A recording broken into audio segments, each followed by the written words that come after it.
Good morning. It's day 3, Saturday. We had a decent night, but it was very windy and we had hail on and off all night long. But we stayed dry and warm, and so pretty happy about that. It's raining and overcast, and our solar panel is still charging our little battery up. Granted, it's probably only charging it enough to use the amount of electricity that green light takes to blink, but hey, a charge is a charge. So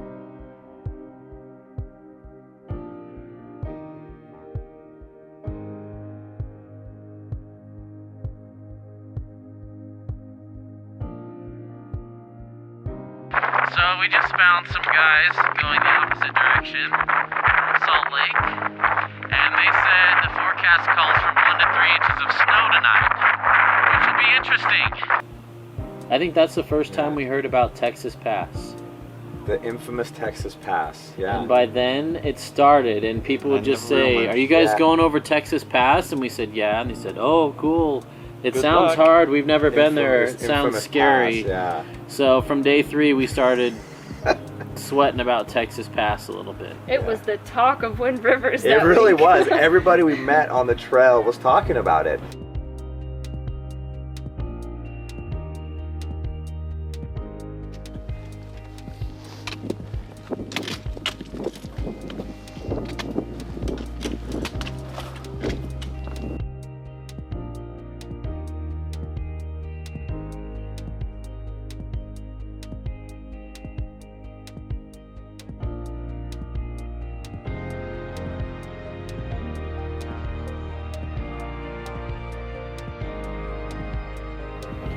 Pretty soon we were coming up to Island Lake, and the closer we got to Island Lake, the more people we began to see. We saw people with their dogs, we could smell the horses, but Island Lake's a beautiful spot. I can see why people would want to camp around that area. At Island Lake, we came up to a nice sandy beach. We decided to take a little break before we climbed back up to the next pass up over into Wall Lake. We missed a turn, and now we're backtracking a little bit to begin a steep climb. It wasn't nearly as bad as the passes we'd done the day before.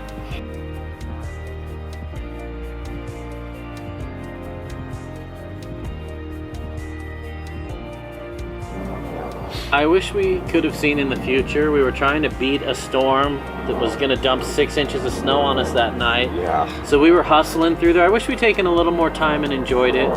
But that area it didn't change a lot, so it wasn't super breathtaking scenery, comparatively speaking. Now, if I were to be transported there right now, it'd be gorgeous. Oh, yeah. But compared with all the magnificent things we'd seen up to that point, it was kind of a B- instead of an A+. I thought it was cool. This is cool. We keep walking through these marshes, and there's all these cracks with underground rivers. And there's water just draining down this mountain underneath us, even though we're standing on solid dirt.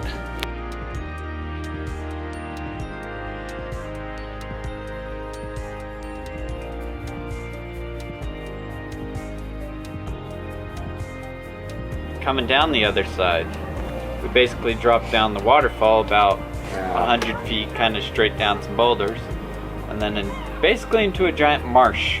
That would have been sketchy in the rain. Or in the spring when it's full of On water. that gravel. Yeah. I mean, that was slippery and it was dry, but that would have been sketchy with some moisture up there. Oh yeah. But yeah.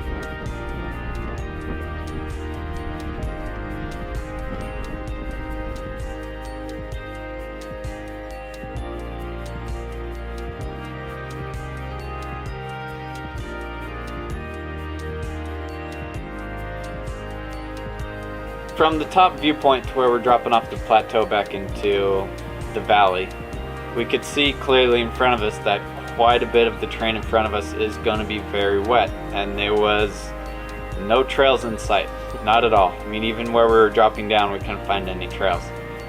So we just ventured down into it, and when we started dropping off from the marshy part, we realized that the hill that dropped down into Wall Lake was just full of trees, and we ended up boulder hopping down the river pretty much. I was about done at that point with bouldering and hopping on rocks. It's kind of exhausting. My ankles, I kept having a few close calls and twisting my ankles. The descending is hard on my knees personally, and I think most of our group. And so, yeah, combine the weight of the pack still with, you know, steep descents and watching your placement with these great big boulders. It was, yeah, it made for a little bit challenging of a...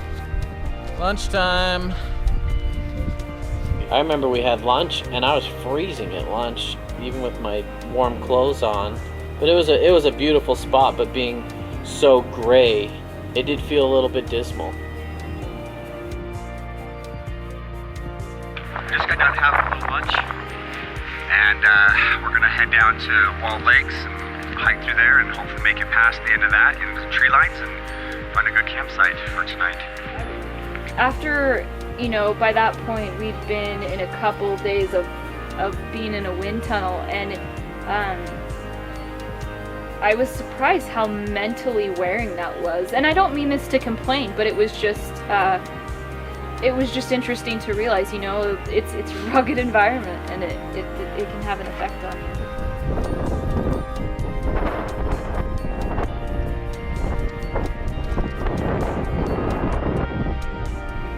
That was probably the area we were the least prepared for, was the wind. And you think with the range being called the Wind Rivers, we would have figured that out. Yeah. But we weren't, I mean, we had all the gear we needed, but mentally we weren't ready for it to, I mean, it just wears on you. Like you said, the noise of the wind, it's chilly when it's gray and the sun's not coming through. It was just a little bit dismal and a little bit desolate feeling. The wind made it impossible to film and get any usable audio. We had some great stuff, but the wind just killed the microphone. That's frustrating to get home and see all your footage and you can barely hear because of the wind. So as we left lunch at the top of Wall Lake, we started to make our way and we came to the so-called sketchy cliff pass. We climbed a lot higher than what we were supposed to, so it kind of turned into sketchy.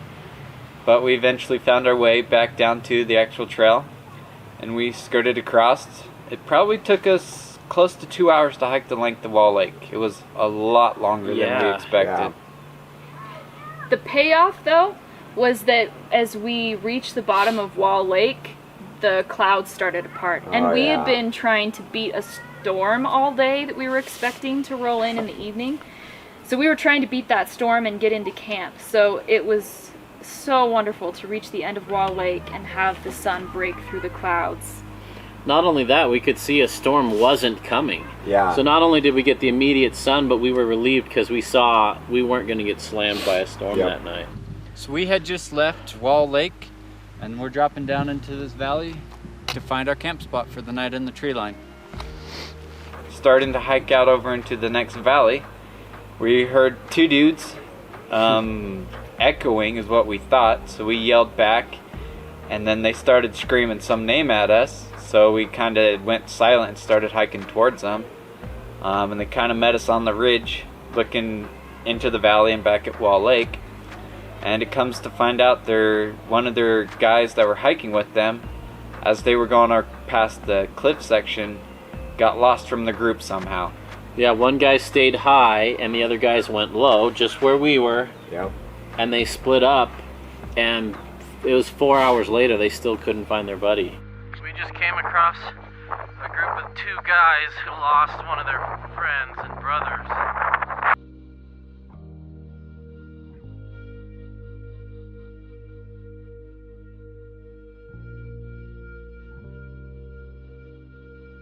After we said goodbye to those guys and kept an eye out for them and thoughts and prayers in our hearts for that guy, we headed toward Cook Lake. It was a very beautiful crystal blue lake again, but this time we had pine trees all the way around it. So it looked just phenomenal.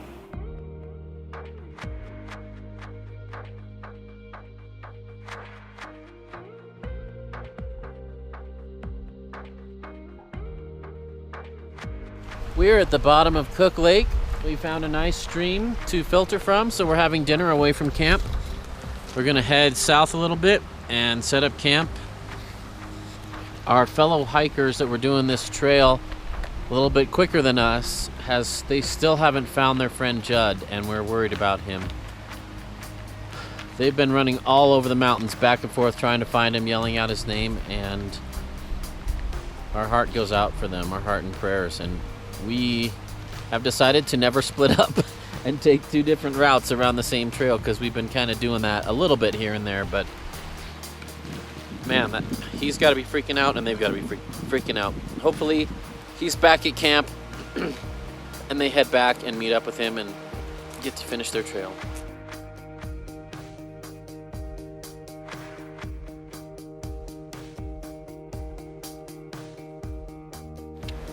So I know we were gonna wait till it was warm to take a bath, but I decided to take one early, a mud bath. Slipped on some granite, went in, and of course, just like how the toast always lands butter side down, the water bottle with purified water always lands mud side down, or cap side down in the mud. I can't wait to drink this tonight. In fact, I'm thirsty right now.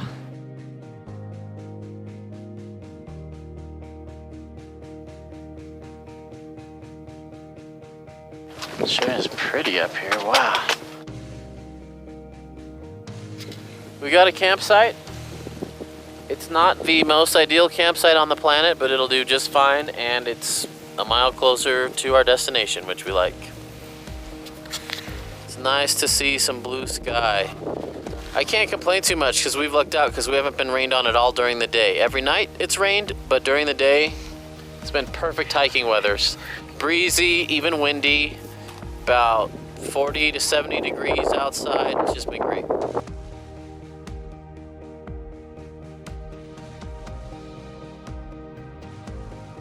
The rules for having fires in Wind Rivers is that you have to be within the tree line, and usually the tree line is marked on your maps, and you also have to just use tree fall, so you're not yanking down living trees.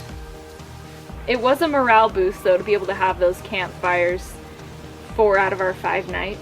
We've done plenty of camping where we didn't need fires and didn't have them, but this trip, it really warmed our spirits and got us excited, and dried our clothes. Yeah. I remember at that point of the trip, because as Steve mentioned, this is a halfway point, 45 miles, 3 days minimum from anything. But it actually turned out to be, at least for me, very, very peaceful and very relaxing. And to just know that we're here in the middle of nothing and we're days away from anybody getting to us, at least by foot anyway. It was cool. It was a very, very awesome experience. Yeah. There aren't many places left in the U.S. where you can do that.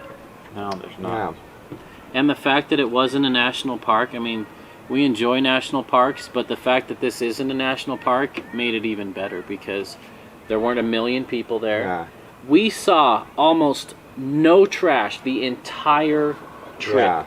People treaded lightly. They picked up their stuff. They didn't just leave half-burned logs everywhere. It was awesome. There were people, I mean, kudos to all the people who really kept that place pristine, and we want to keep it this way. Keep it open to people, no restrictions, have horses and dogs and all that, and just keep it clean and leave it wild wilderness, not make it a national park where there's 500 RVs there, trying to check it off their list without really getting back in there. So national parks have their place. That's how I was introduced to the wilderness when I was a kid, and I think they're great. They're just, not everything needs to be a national park, and some things can actually stay more pristine by not being national parks and by people treating them with respect, which we saw all over the place. It was so much leave no trace camping. In fact, it was to the point where nothing ever looked like a campsite. Yeah. It just looked like you got there and you could camp there, but there weren't, every once in a while we'd see a fire ring, but we wouldn't ever see trash. We wouldn't ever see trees someone had sawed down or anything like that. It was great. Yeah. Day 3 was a very long day. We started at Titcomb, made it to Island Lake, went over the pass to Wall Lake, hiked the 2 hours down Wall Lake, over into Cook Lakes, and then kept going. Yeah. We covered a lot of ground that day. Time to hang us some bear bags. All right, here we go. Way off. without falling off the cliff. 1, 2, 3. It's holding for now. The best part of the day was when we got to Cook Lakes and we were back in a tree line, so it was a lot calmer. And that was really nice after about 24 hours in the wind tunnel. My favorite part of the day was coming out of the pass that we're not sure what it was called, coming into that amazing, beautiful valley, and then off to the right, you see these beautiful, the Wall Lakes. That was just absolutely serene and just beautiful for me. Best part of the day has been watching Cody spend the last 40 minutes trying to hang his bear bag. And it's about 5 feet off the ground right now. Literally 40 minutes. But the best part of the day for me was also Cook Lakes. That was gorgeous. I'm not a big guy who likes to go in and set up a base camp and just stay there for 4 or 5 days and do day hikes. But if I were that type of guy, Cook Lakes is where I would do it. And the worst part of the day was our fellow campers losing their buddy Judd, and we sure hope he's okay. We hope they rendezvoused, and we hope to see them pass us tomorrow on the trail as a group of 4 instead of a group of 3 in search and rescue. That's really scary. Cody's not in a mood to discuss the best part of the day right now. Poor guy. The best part of the day for me would have to be coming into Cook's Lake and just the calmness of the air that, well, there's no wind, and just how pristine the lake was with the red pine trees above it. There's a really sweet campsite there, but I'm sure if it was windy, it'd be kind of crappy. That's the best part of the day for me.